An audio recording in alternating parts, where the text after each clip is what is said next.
Yeah, hey everyone, this is Dwayne again with Good Works Auto and Dwayne's Diagnostics, and I'm back to another video on the Infinity QX80.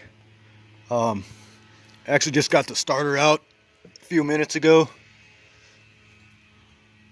It sits way back there under the intake in the middle of the engine, and I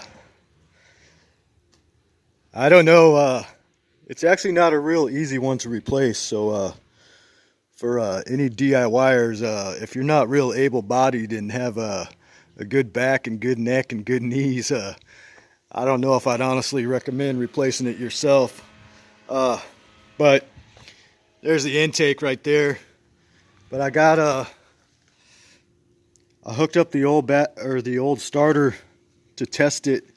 I got it hooked up to my jump box and a remote starter switch.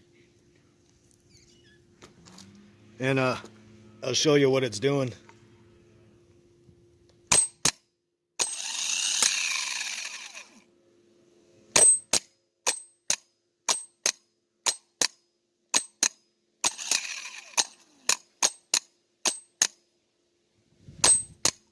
So sometimes it wants to work, sometimes it don't, and it honestly just sounds terrible. You know, sounds like it's a worn out starter.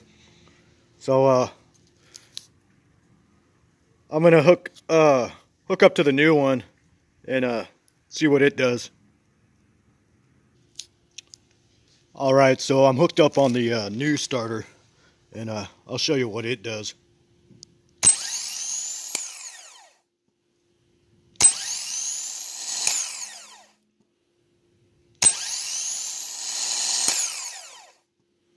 So big difference there, and looks like the new starter is good.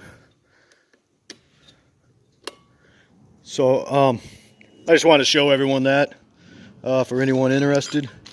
I don't know honestly if I'll record any more of this job. I might, but I'm gonna try to get this new one in and get it done, and I might come back, might not. Yeah, so one more thing I thought I'd add for anyone watching. I already got the new starter in there, but the starter comes with this little bracket piece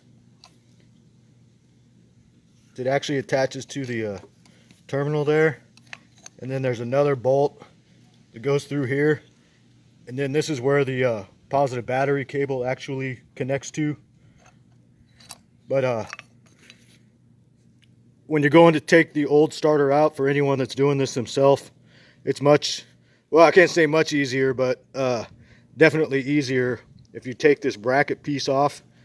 Then it makes it a lot easier to get to the two bolts that hold the starter on, because this bracket piece and the positive cable is always in your way of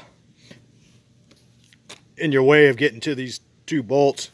So it makes it a little bit easier if you just take that bracket off. But that's something I had read in the comments of another video. Someone suggested that, so I figured I'd throw that in there.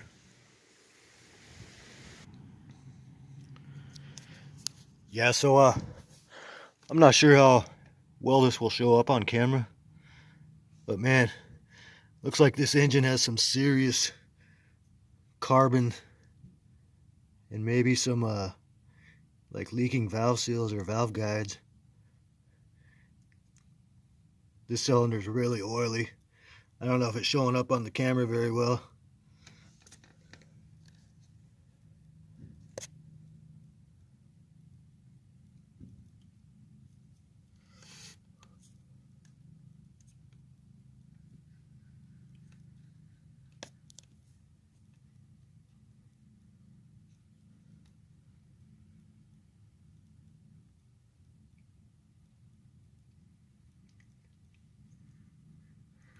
Bunch of carbon.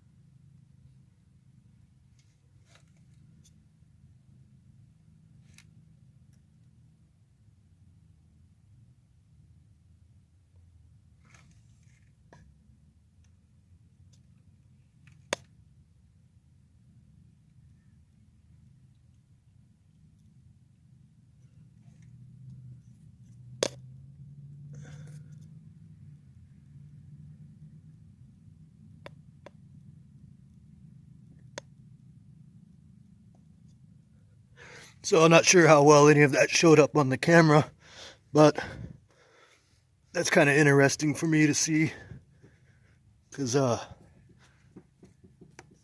don't work on stuff like this all the time or pull intakes every day, but thought someone might like to see that.